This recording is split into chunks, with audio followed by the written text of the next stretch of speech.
اللهم اهدنا فيمن هديت، وعافنا فيمن عافيت، وتولنا فيمن توليت، وبارك لنا فيما أعطيت، وقنا شر ما قضيت، فإنك تقضي ولا يقضى عليك، وإنه لا يذل من واليت ولا يعز من عاديت، تباركت ربنا وتعاليت، فلك الحمد على ما قضيت، نستغفرك ونتوب إليك.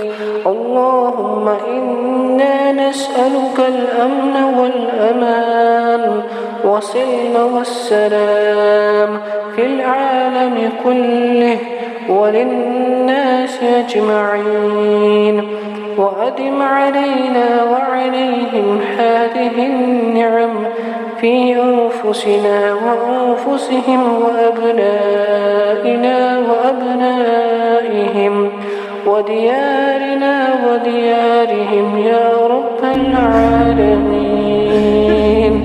اللهم انصر المستضعفين في كل مكان، اللهم انصر المظلومين في كل مكان، اللهم انصر الذين أخرجوا من ديارهم بغير حق إلا أن يقولوا ربنا الله.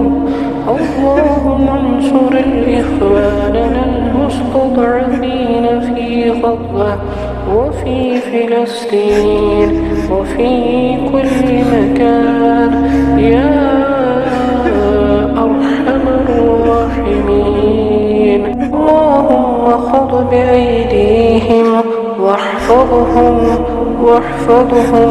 والتف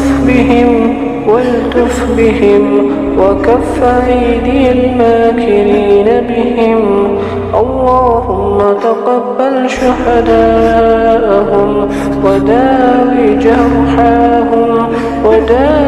جرحاهم وأنزل السكينة على قلوبهم وبدل الخوف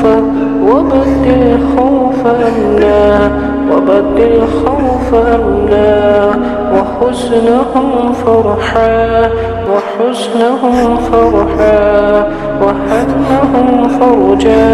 وحمهم فرجا يا رب العالمين.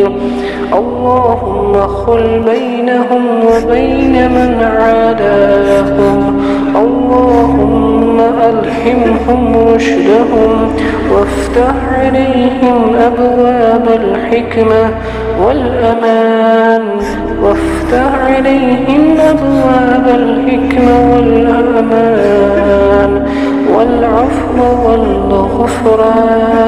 والعفو والغفران يا حنان يا منان يا بديع السماوات والأكوان. وصلى الله على سيدنا محمد النبي الأمي